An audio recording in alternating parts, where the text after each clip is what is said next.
Bisa salam tentara dari Sabang sampai baru kedatangan sampai pulau Rote. Mantala iman kita, mantalakan kita, mantalakan harapan kita tentunya dalam Yesus setiap Tuhan dan hidup selamat kita dan hidup selamat. Jangan katakan bahwa Yesus bukan Tuhan, jangan katakan pula bahwa Yesus bukan Juru Selamat. Dia adalah Tuhan, dia adalah Juru Selamat. Dalam kepercayaan kau akan selamat, kau tidak percaya kau akan Yohanes 3 ayat 3-6. Yohanes 4 ayat 6. Hati yang jalan dan kesalahan hidup sampai kepada Allah yang tidak mengenali. Yohanes 3 ayat 16. Karena begitu besar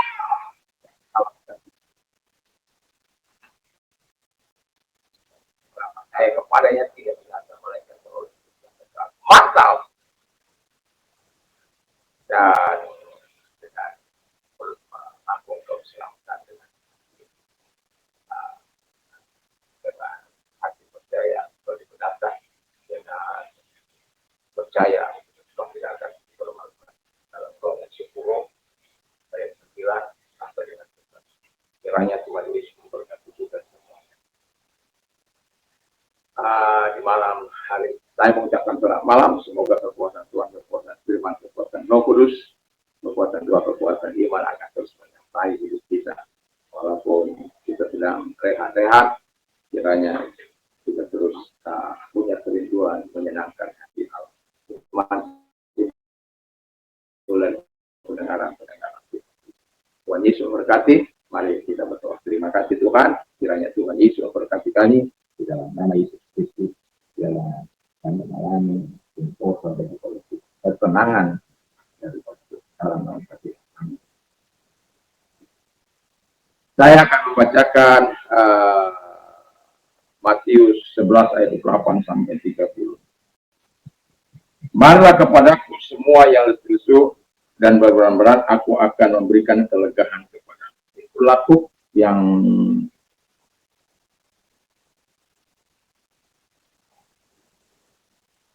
yang kupasang dan belajarlah padaku karena aku lemah lembut dan taat, dan jiwamu akan mendapatkan ketenangan.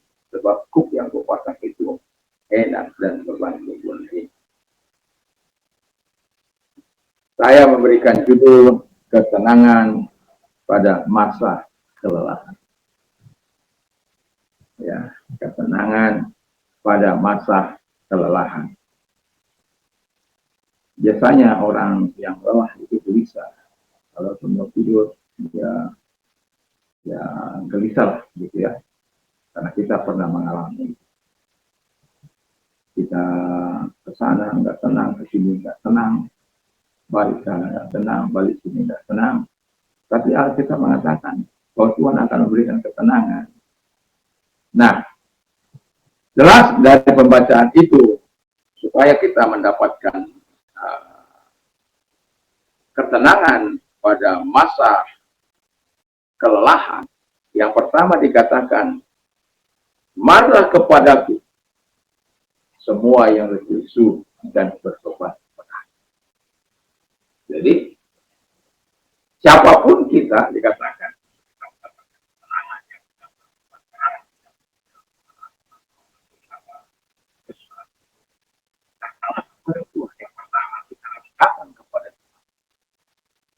supaya apa kita datang kepada Tuhan? Kita bisa menikmati kasih dan kuasa-Nya. Kita bisa menikmati kehebatannya. Kita bisa menikmati kemahakuasaan-Nya dalam kehidupan kita sebagai orang percaya. Banyak kali kita percaya pada Tuhan. Tapi pada kenyataan dalam praktek kehidupan, tidak. Ada orang berkata, setiap kali dia mengatakan, teman saya berkata, selalu berkata, iman. Ya, harus begitu. Dan pada waktu dia menerapkan prinsip-prinsip iman, hanya berkata tentang iman, tapi ketika menghadapi situasi yang ya, seperti ini lah, imannya hilang terkemana.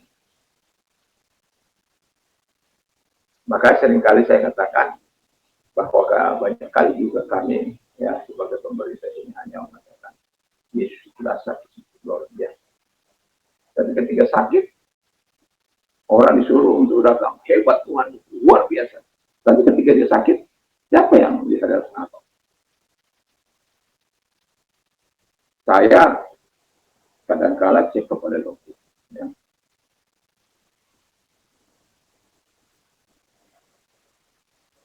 Tapi kalau saya sakit, tidak pernah saya datang kepada dokter. Saya datang kepada dokter di atas segala dokter yang tidak kelihatan.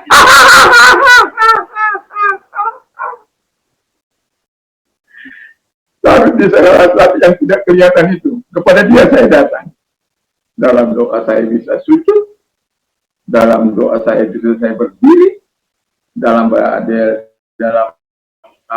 apa keadaan bagaimanapun saya itu bisa berseru kepada dokter dan segala dokter itu.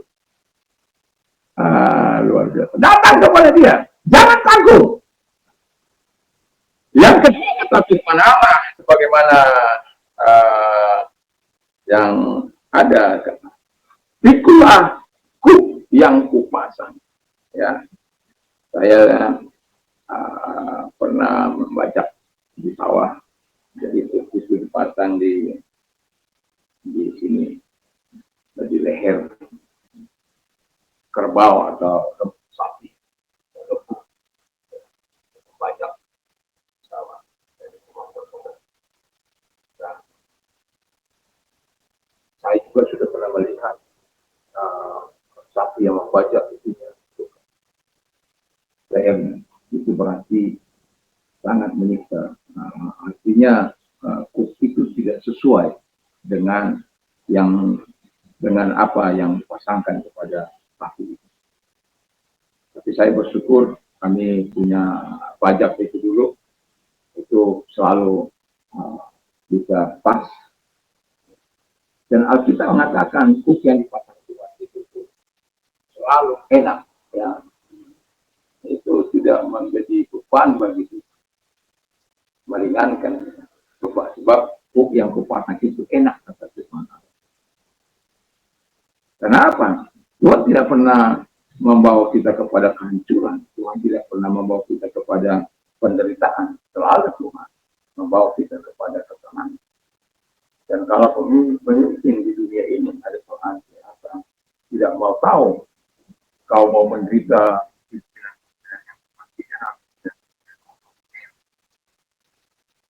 kami bersyukur walaupun kami tidak sebagai anak bangsa di Indonesia, tapi telah tampil seorang pemimpin yang sangat luar biasa, yang hampir hari ini menghiasi renungan-renungan saya. Karena apa? Pemimpin ini selalu mengedepankan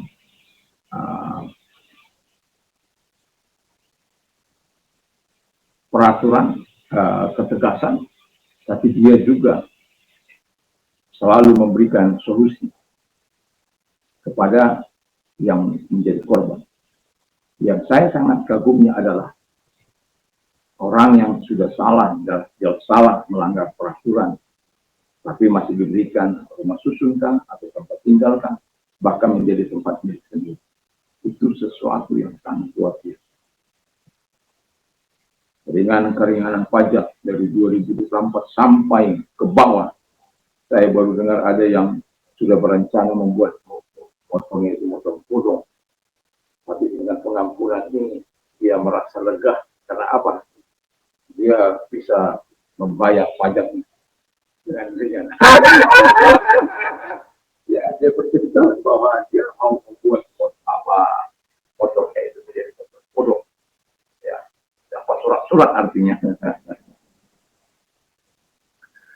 Ya, dia punya semua, tapi sudah nggak berlaku. Tapi dengan pengampunan yang forgiveness of taxes itu yang diberikan oleh Gubernur Jawa Barat, itu membuat dia merasa hidup kembali, motornya hidup kembali, dan bisa bebas di jalan raya.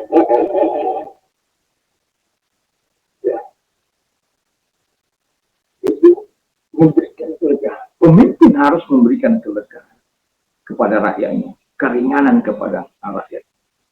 Kalau ini pengampunan yang jelas, seringkali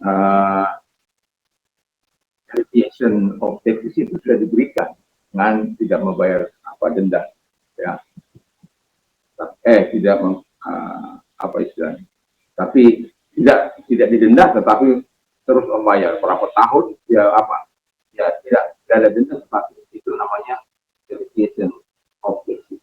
Jadi ada keringanan, tapi ini bukan keringanan, pengampunan. Dia hapus itu semua tanpa perlu membayar. Wah, seperti Yesus saja. Yesus itu kan mengampuni kita, mengampuni dosa-dosa kita, membenarkan kita tanpa bagaimanapun kita pada waktu itu dalam dosa, dalam perjalanan diampuni. Tapi kemudian setelah diampuni, ya kita harus melakukan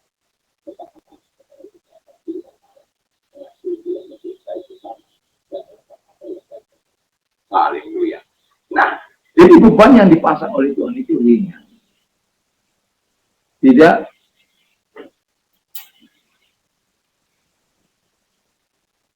melakukan hal-hal yang tidak menyenangkan. Ya. Terus yang ketiga kata firman Allah adalah 22.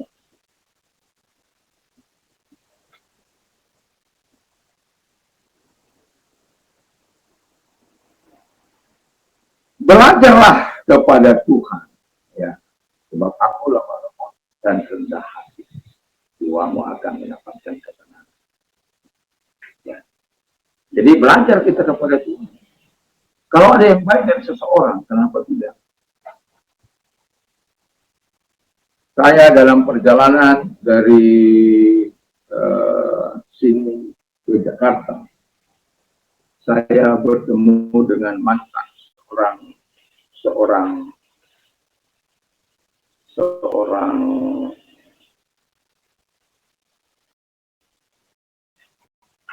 insinyur dari warga negara Malaysia, dari yang warga negara Indonesia menjadi warga negara Malaysia.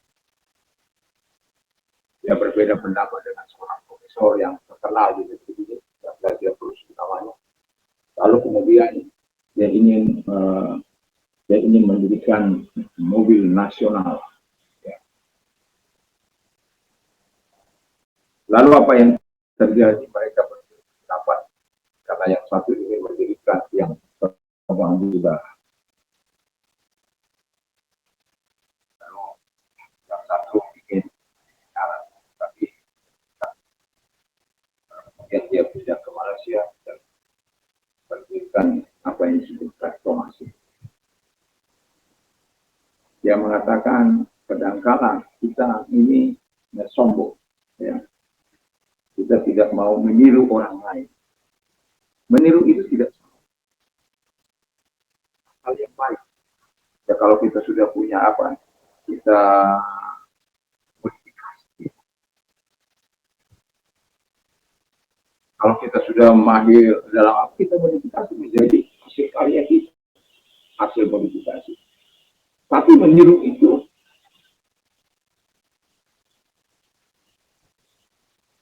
yang baik, itu tidak salah.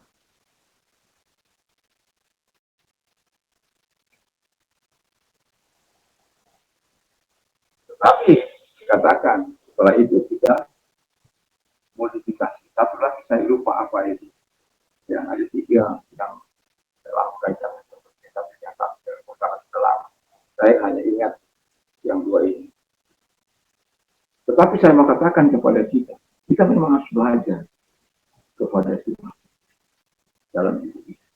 Kita belajar kepada Tuhan, belajar kepada, ya kita tahu Alkitab sudah mengajar kita berkait-kait ada guru kita, ada rasul, ada nabi, ada pengajar, ya. Tapi teladan yang sempurna dalam pengajaran itu adalah sebab aku lemah lembut dan rendah hati, dan jiwamu mendapatkan ketenangan. Jadi kalau kita mau tenang, datang pada Tuhan. Ya, pikul aku yang dipercayakan Tuhan, belajar pada Tuhan, dan engkau akan menemukan ketenangan bagi jiwamu di tengah-tengah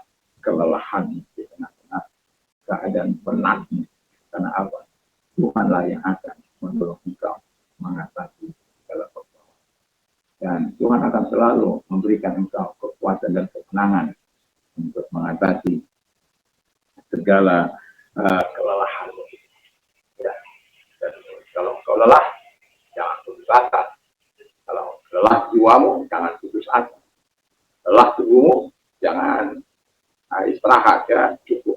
Tapi kalau orang yang mengalami kelelahan jiwa, tapi ada yang bunuh diri, ada yang mengakhiri hidupnya. Kristin Onassis itu lelah jiwa. Karena apa? Selama ini ada orang-orang yang diandalkan ibu bapaknya. Tapi ketika ibu bapaknya meninggal, dia tidak sanggup. Dia memiliki harta yang di mana-mana.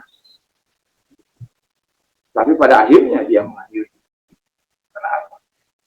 Kelelahan dan jiwa. Itu yang tenang. Kelelahan. Kalau saja mau datang kepada dia, mau berikul hukum yang dipasang, lalu hukum yang dipasang itu sebenarnya mengatakan firman Allah yang diberikan kepada kita mati kita lakukan, kita mendapat. Lalu kemudian yang terakhir adalah belajar selalu kepada Tuhan bahwa aku lemah. Artinya kita harus selalu ramah lembut supaya Allah terus mau kekuatan Allah terus mengalir dalam hidup kita. Mari kita tunduk kepala dan kita berdoa. Terima kasih Bapa di surga buat segala kebaikan-Mu, dan biarlah kami memiliki yang namanya ketenangan pada masa. Terpujilah Engkau, kami bersyukur dalam nama. Dan kalau engkau sedang sakit apapun, mari datang kepada Tuhan. Dia tidak pernah berubah dulu, sekarang tanpa selama kuasanya. Kalau engkau orangnya, arahkan tangan kepada Tuhan kita. Segala sakit penyakit yang mereka kita keluar, dan oleh dilurung mereka sembuh. Terima kasih, dan kami juga berdoa Tuhan kepada mereka-mereka yang dalam keadaan lesu atau dalam pernikahan. Terima kasih, lihat mereka-mereka, tangan-tangan mereka yang diangkat kepada. Dan Engkau yang berkata, marah kepada Tuhan kami belum memperangkat mengakukan. Legahkan mereka dengan menjawab persoalan-persoalan mereka. Berikan solusi dan sertai mereka kalau harus mengalami proses. Di dalam nama Yesus saya percaya Tuhan menolong mereka, Tuhan memberkati. Kami bersyukur dalam nama Tuhan. Kiranya Tuhan memberkati kalau kita mau tidur. Jangan lupa membaca firman Allah. Kata Tuhan supaya kita bisa mendapatkan kuasa dan doa secara pribadi atau bersama-sama keluarga menyampaikan misbah di hadapan Tuhan, dan juga membaca firman Allah dan memperkatakan firman Allah. Tuhan Yesus memberkati. Selamat istirahat dan tidur dalam naungan Tuhan. Mantap, mantap.